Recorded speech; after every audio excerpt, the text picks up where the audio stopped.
Bonjour à chacune et à chacun de vous. Je veux souhaiter d'abord un très bon début du mois de février. Ce mois tout à fait particulier parce que c'est le mois de l'amour, c'est le mois de la Saint-Valentin, c'est le mois aussi déjà avec la fête de la Chandeleur. Nos journées sont de plus en plus longues, le soleil prend de la force aussi, hein, tout comme cette lumière de Jésus qui nous éclaire et qui vient renouveler notre espérance. Aujourd'hui, je vous ramène en Normandie, où je suis allé à l'automne dernier avec un groupe de pèlerins.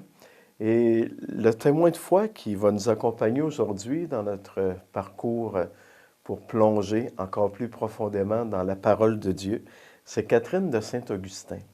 Catherine de Saint-Augustin, qui est une jeune femme qui est née à Saint-Sauveur de Vicomte, c'est en Normandie, c'est un tout petit patelin en Normandie, qui a été élevée par ses grands-parents.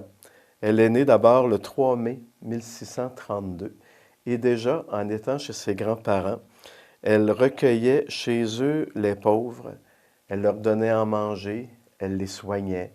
Déjà, dans son tout jeune âge, Catherine avait ce grand désir de réaliser la volonté de Dieu, puis elle avait une attention toute particulière pour les malades, pour les pauvres.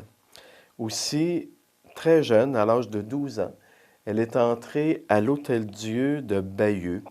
Bayeux, qui est une ville que nous avons visitée dans notre pèlerinage, où l'on retrouve entre autres la tapisserie de Bayeux. C'est un tissu qui a été tissé avec des images au Moyen Âge, dans les années 1300 quelques. Et on retrouve encore aujourd'hui, on peut voir cette grande tapisserie de Bayeux qui a été longtemps mise dans la cathédrale de Bayeux, où elle est exposée, que les gens puissent le voir et voir cette grande histoire, cette grande fresque de la vie de Guillaume le Conquérant. Et c'est dans cette même ville, hein, donc, que Catherine, à l'âge de 12 ans, entre à l'Hôtel-Dieu pour devenir infirmière, devenir religieuse.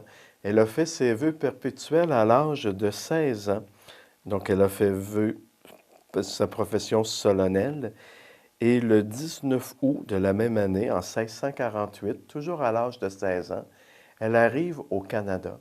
Elle arrive en Nouvelle-France dans les mêmes années que Marie de l'Incarnation, François de Laval et Catherine de Saint-Augustin est même devenue une cofondatrice de l'Église du Canada avec Saint François de Laval et Sainte Marie de l'Incarnation. Catherine est celle qui a fondé l'Hôtel-Dieu de Québec avec ses concerts. Et tout au long de sa vie, elle a pris soin, entre autres, des Indiens. Elle a pris le temps d'apprendre leur langue pour soigner leurs maladies, pour encourager aussi les malades. Je l'ai invoqué, Catherine, ce mois-ci pour qu'elle m'aide à sortir de cette petite grippe qui est là en moi actuellement. Et donc, Catherine a été une femme très inspirante parce que dans une grande simplicité, elle est arrivée à témoigner de cet amour compatissant de Jésus et de Dieu pour toute personne. Dans la parole de Dieu, bien sûr qu'avec Catherine, on peut faire un lien facilement avec ce très beau texte dans l'Évangile de Matthieu au chapitre 25, où Jésus s'adresse à des gens qui s'étaient rassemblés pour l'entendre. Il leur dit, « J'ai eu faim et vous m'avez donné à manger. J'ai eu soif, vous m'avez donné à boire. J'étais un étranger, vous m'avez visité. J'étais malade, vous m'avez soigné. J'étais en prison, vous êtes venu jusqu'à moi. J'étais nu, vous m'avez vêtu. » Les gens lui ont dit, « Quand est-ce qu'on t'a vu, Jésus, avoir faim, avoir soif, être nu, être malade, être en prison? » Et Jésus leur a dit, « À chaque fois que vous le faites à quelqu'un, c'est à moi que vous le faites. »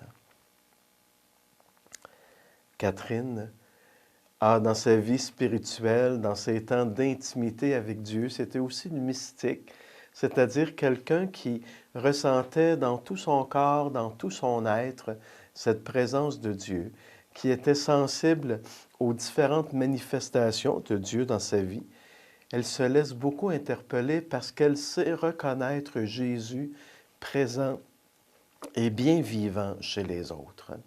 Elle est morte à l'âge de 36 ans. C'est pas bien vieux, bien sûr, mais en même temps, pour son époque, pour ce moment de l'histoire où elle a vécu, c'était coutume de mourir vers la fin de la trentaine, début de la quarantaine. C'était l'espérance de vie de l'époque. Mais tout au long de sa vie, elle a su se laisser interpeller par ce Jésus pauvre, ce Jésus malade, ce Jésus souffrant, dans le cœur des hommes, des femmes, des enfants qu'elle a côtoyés. Et elle-même, elle est devenue un reflet du visage de Dieu pour les autres. Le mois de février, c'est aussi un mois de prière pour les malades. On célèbre, entre autres, au 11 février, la journée internationale de prière pour les malades.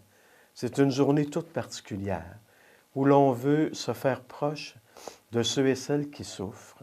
Et l'occasion est belle aujourd'hui de remercier Dieu pour tout le personnel soignant, pour toute personne qui a à cœur de combattre la maladie, la souffrance, de prendre soin des autres. Prions donc aujourd'hui, si vous le voulez bien avec moi, où on va invoquer Catherine de Saint-Augustin, pour tout notre personnel soignant, notre personnel médical, pharmaceutique, pour tous les aides soignants, les aides soignantes, pour toutes les personnes qui sont aussi des aidants naturels, pour un proche, pour un ami, pour quelqu'un avec qui ils ont des affinités et qui bien souvent sont dépourvus devant la souffrance physique, la souffrance mentale de quelqu'un d'autre. Unissons-nous dans l'espérance, unissons-nous dans cette foi qui nous permet de croire en cette présence de Dieu qui nous invite à aller au-delà de toute maladie, de toute souffrance. On va débuter bientôt ce temps du carême où déjà nous allons nous tourner résolument vers cette vie qui nous vient de Dieu et qui est plus forte que tout, qui est plus forte que toute souffrance, que toute maladie, même plus forte que la mort. Je vous propose à travers ces différentes intentions de prière, nous unir à la foi, à la confiance en Dieu de Catherine de Saint-Augustin. Prions les uns pour les autres, prions pour les gens malades. Je vous invite à dire après moi, Seigneur, nous te prions.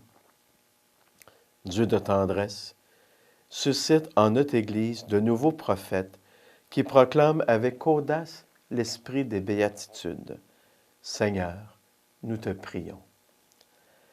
Dieu de tendresse, accorde aux responsables des nations la sagesse et le discernement pour diriger les peuples selon ta volonté, dans la vérité, la justice et la paix.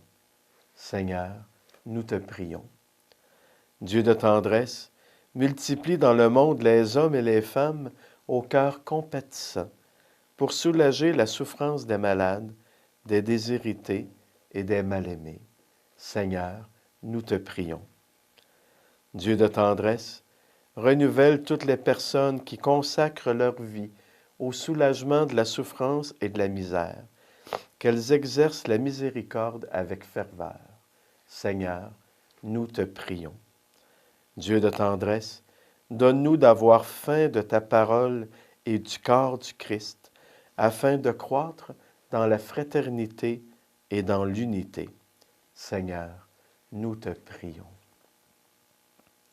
Dieu notre Père, ta grâce nous rend capables de te connaître et de t'aimer. Fais de nous des messagers audacieux, des messagères qui ne craignent pas d'avancer au large pour communiquer ta tendresse à l'image de Jésus, ton Fils, notre Seigneur, et qu'à l'exemple de la bienheureuse Catherine de Saint-Augustin, nous puissions t'aimer et aimer notre prochain d'un cœur plus généreux, car tu es le Dieu vivant maintenant et pour les siècles des siècles. Amen. Merci d'avoir fait ce bout de chemin aujourd'hui avec Catherine de Saint-Augustin, qui autant du côté de Bayeux en Normandie que de cette belle ville de Québec où elle a vécu sa mission, que nous ayons fait aujourd'hui, ce petit bout de chemin, en jetant un regard renouvelé sur la parole. Prenez soin de vous, que le Seigneur vous accompagne, qu'il vous bénisse tout au long de ce mois, lui qui est Père, Fils et Esprit Saint. Amen. À la prochaine.